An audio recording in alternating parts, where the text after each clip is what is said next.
Hello and welcome. I'm Ashwin Ahmad, and I'm very pleased to be in conversation with Velina Tchakarova, head of the Austrian Institute for European and Security Policy.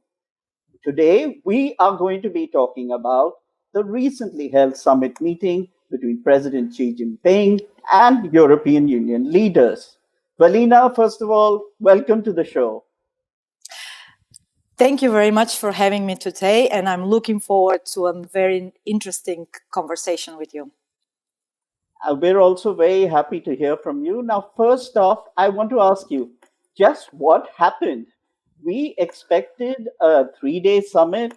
We expected a lot more from Xi Jinping when he came and met the European Union leaders. But we got a 1-day virtual summit. So basically, what happened to all the talk? Mm-hmm. Well, what basically happened, as you mentioned, was that the European Union-China summit could not take place as planned due to the COVID-19 restrictive measures. Let's just try to wrap up some of the important takeaways from this summit. In reality, as I outlined it 2 days ago in a publication, it actually led to less progress with little deliverables. Now, the most important takeaway is that the European Union-China summit did not finalize the long-awaited investment deal that was being negotiated with China. It was, however, a kind of a step forward in achieving a more balanced and nuanced relationship with Beijing.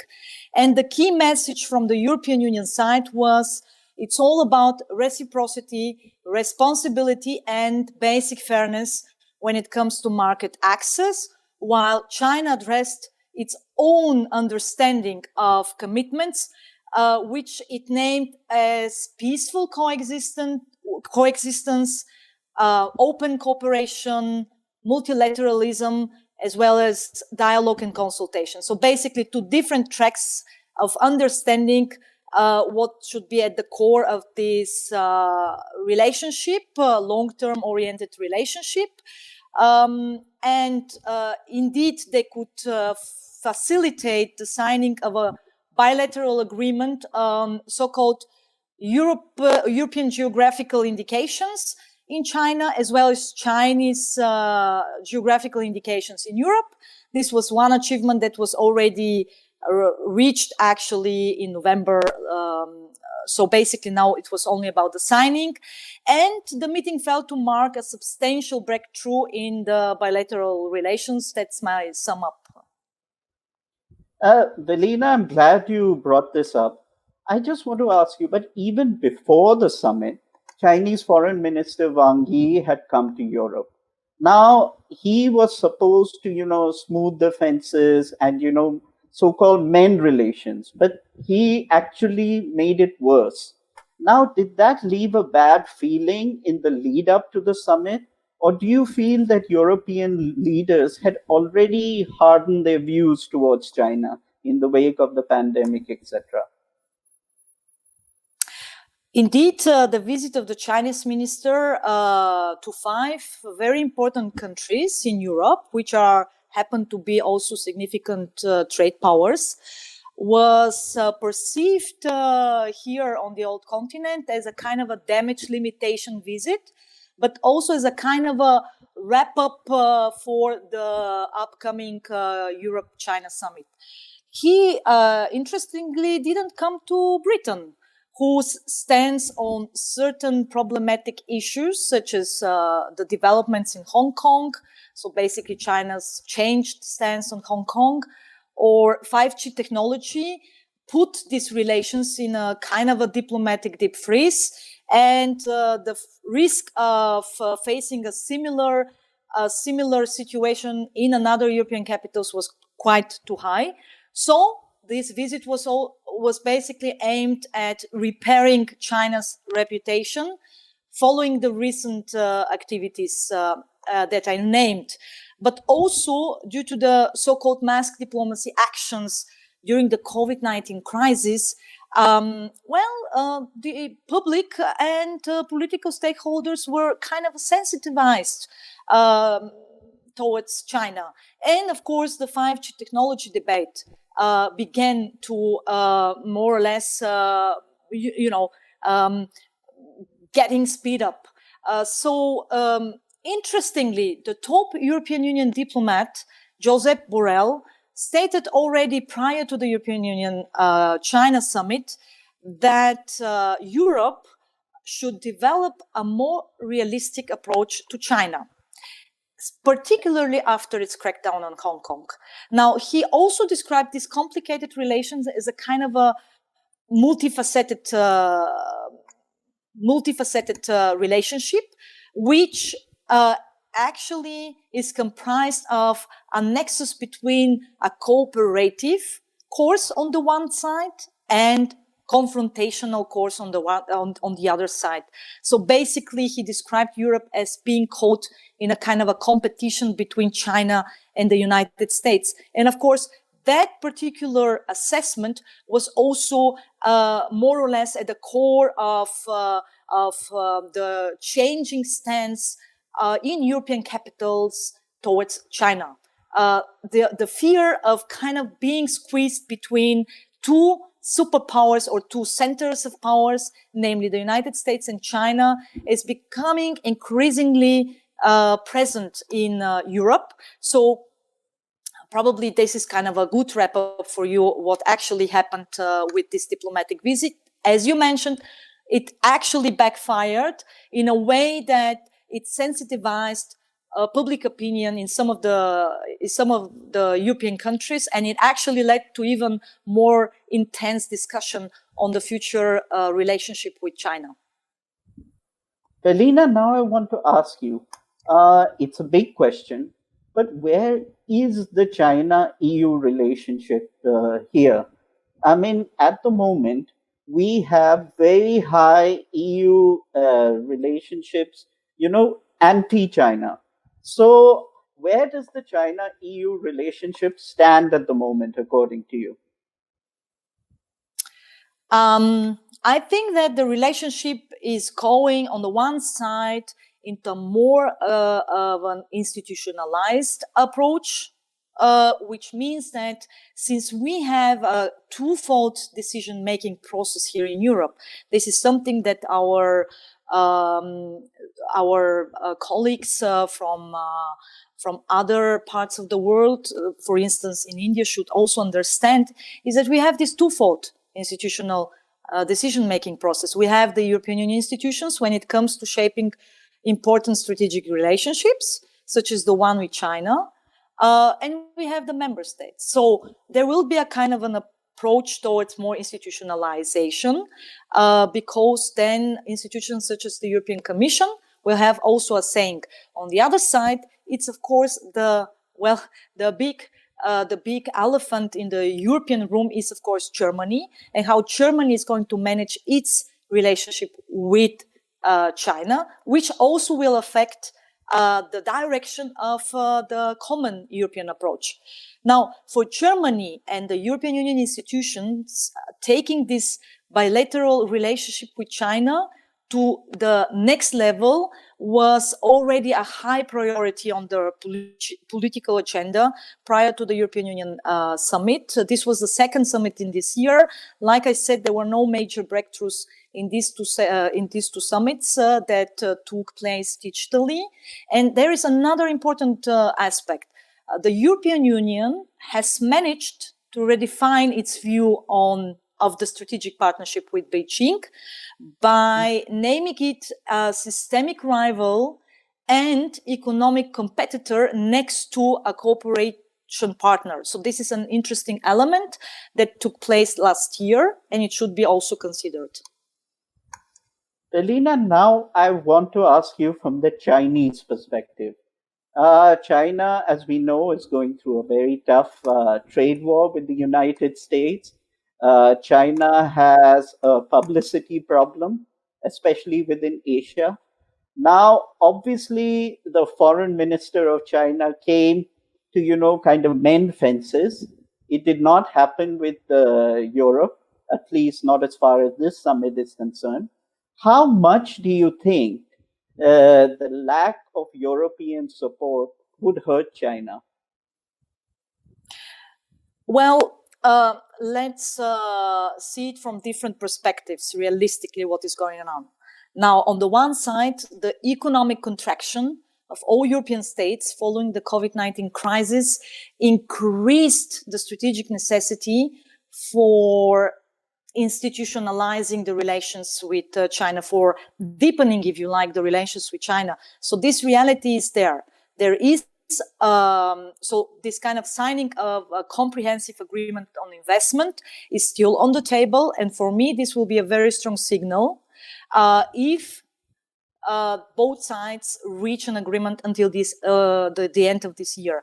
Now, on the other side, of course, there is this increasing realization of certain dependencies on China. So what I'm expecting to happen is that there will be a kind of a solid discussion in the European capitals and also at the level of European institutions as to how to reduce this dependence, for instance, on certain supplies away from China, how to reconfigure certain supply chains. And this kind of discussion is going to take place parallelly to what I've mentioned as a first important point. So we have these very contradictional developments, if you like. They are both part of the process. It's a very complex situation because of the existent interdependence between these two major trade partners, but also because of the interconnectivity of the global system. I mean, China is completely has become completely member or part of this global system, specifically when it comes to the global trade and economic system. So this kind of decoupling that is also currently taking place, and I have to stress it has been taking place prior to COVID-19, and the crisis accelerated the process of systemic decoupling between the United States and China. So this is going to affect also the relationship between Europe and China, because as I mentioned, now the fears of the continent being squeezed in a systemic rivalry between Washington and Beijing are growing bigger and bigger by the day. Velina, now I want to come to, the big issue, Huawei and the BRI. So, how much of these two issues, Huawei, BRI, 5G, how much would they divide EU nations? I mean, Italy has already accepted the BRI. And how do EU nations kind of bridge that gap and present a united front against China? Now, this, for me, as a systems analyst who has been dealing with systemic issues such as the rivalry between the United States and China, future geopolitical and geoeconomic constellations between regional and great powers, is really the key question. Because for me, Belt and Road Initiative is a long-term Chinese geostrategy to connect all continents.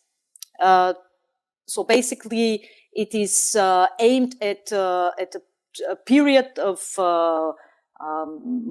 several decades, if you like, and that means also a readiness on the side of the Chinese leadership to invest long-term in its success. Now, we have already countries in Europe that have expressed their interest in participating in the Belt and Road Initiative.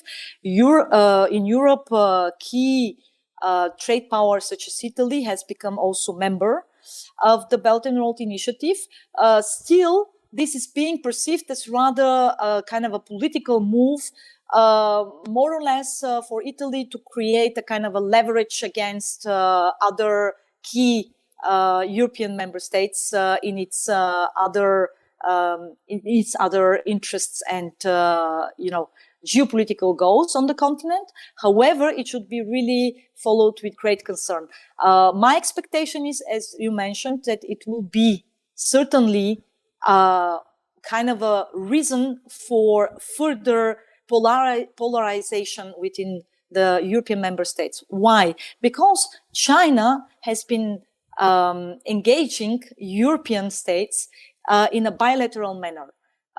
China has also initiated platforms such as 17+1 for the former post-Soviet space countries from Central and Eastern Europe. Basically, by using this kind of diplomatic and political platforms, China can manage relations on one side bilaterally, like I said, engaging those members of the local leaderships who would be interested in kind of solidifying relations with China. Why? Mostly because of lucrative deals, loans, or whatsoever. We know the whole scheme. It's always more or less the same. On the other side, it would prevent from European coherent approach. Because once we don't have all member states on the same page when it comes to the future relations with China, this would create further tensions. Velina, you talked about Germany, and you're right. Germany is key to the EU policy against China. And you know what was very interesting, and I think you mentioned it earlier, was the Indo-Pacific policy document that Germany had released. Now, here in India, we certainly became very interested, and questions were asked. Would Germany in the medium term look to move its supply chains to ASEAN, maybe to India? But my question to you is, it may want to do so, but Germany economically is so dependent on China. Is this practical? Well, first and foremost, we should welcome this kind of initiatives. It shows a growing interest by the German leadership towards the Indo-Pacific region. And I actually made the call that we are going to witness the emergence of an Indo-Pacific decade, which I think is also centered around the importance of this region in terms of geopolitical and geoeconomic developments. The very fact that the German government has published policy guidelines on the Indo-Pacific region is actually good news. It's a starter. Now, if we look at the challenges and issues that were addressed in the document, we would say it's rather about soft issues, right? But these kind of soft issues are going to become securitized. So issues such as the future of environmental degradation, which is a big point for the region, not just about climate change, but furthermore about marine pollution, like I said, degradation in various ecosystems, but also other fields such as, strengthening the rule of law, human rights, enhancing the cultural, the educational, the scientific exchange. These are, we might say, rather soft issues, but these issues will be increasingly on the political agenda. So the other important news is that we, in fact, have already supply chains that link Europe to the Indo-Pacific region. More or less 90% of the maritime routes actually make trade possible. And for European powers, more than 70% of the trade goes through maritime routes. So the security of the Indian Ocean and of specifically these maritime routes going basically through the Indo-Pacific regions are of utmost importance. So also in that matter, this is good news. So on the other side, you address the dependence between Chinese and German business. Well, that might be the point as of now, but my assessment is that there will be increasingly tensions also in the geoeconomic relationship between Germany and China, because China is becoming more and more assertive in terms of its geoeconomic power. It's going to reorient its own strategy towards its towards kind of a consumption-oriented economy, towards circular economy. That means, of course, also that China will become increasingly a competitor to German industrial products. And once that this realization takes place in the industrial circles of Germany, I'm quite sure that there will be new strategies emerging as to how important the Indo-Pacific region is. You mentioned the Indo-Pacific region, and I can't help but draw your attention to India. Now, very frankly, India and the European Union have what I say, they've been dancing around each other. We've been, looking at a free trade agreement for many years. It hasn't happened. But you mentioned the Indo-Pacific. So, how can India and the European Union, perhaps without a free trade agreement, move forward in terms of security, economy, etc.? Mm-hmm. Well, I think that the signing of a free trade agreement is a necessary condition. So in order to move forward, we need that kind of FTA. First and foremost, because it would facilitate the trade, it would actually make possible all these kind of issues that we've addressed previously as to how, for instance, to capitalize on relocation of supply chains or how to increase volumes of trades.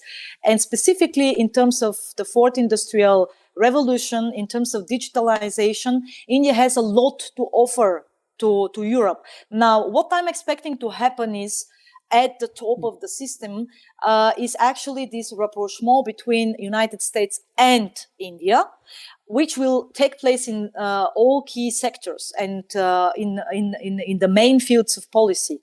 And that will actually lead also to reorientation of the European leadership towards India. So that means that it's going to be about a strategic necessity to negotiate quite fast an FTA between the European Union and New Delhi. The very fact that our European Commission President von der Leyen already indicated that she is looking forward to meeting India's president next year to discuss and jointly strengthen the European Union and India strategic partnership is a very good and strong signal. Now, that, of course, is not, like I said, it's a necessary condition, not the sufficient condition. It would mean also, of course, to build on these shared values and shared understanding of democratic order, open market economy, and to find out, so basically to identify also increasingly shared interests. So one of these shared interests, I suppose, is going to be how to face a more assertive China. So basically, I think that the conditions are there, but the hard work to facilitate such a technical agreement is going to be a long way. Yes, obviously, the free trade agreement is the main thing. But I just want to draw you back to when you talked about a rules-based order. Would the EU, look to implement that? Already France is doing it, a rules-based order in the Indian Ocean region. Would that be something that they would be looking at along with India? Mm-hmm. Well, certainly there is one interesting point that was also being discussed during the European Union-China summit, namely the shared interest in multilateralism. However, I would like to stress that the understanding that these two actors have about multilateralism is quite different one.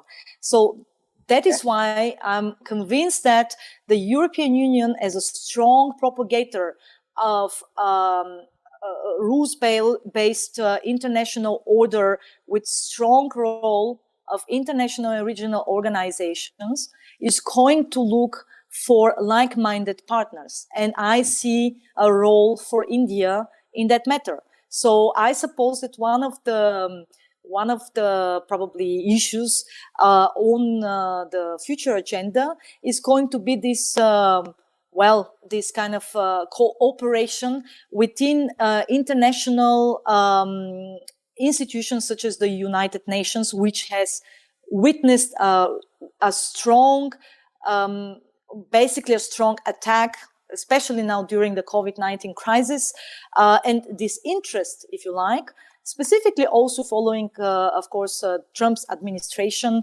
which, of course, I mean, particularly the US president was not very convinced of the role of international organizations. And then again, I expect also that a kind of an engagement with the ASEAN countries is going to take place.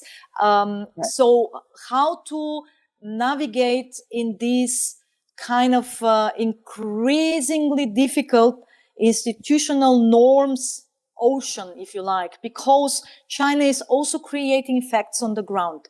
China says, like I said, has different reading of international law norms when it comes, for instance, to South China Sea. Now, the fear is that a kind of a similar reading might also be transferred to the Indian Ocean.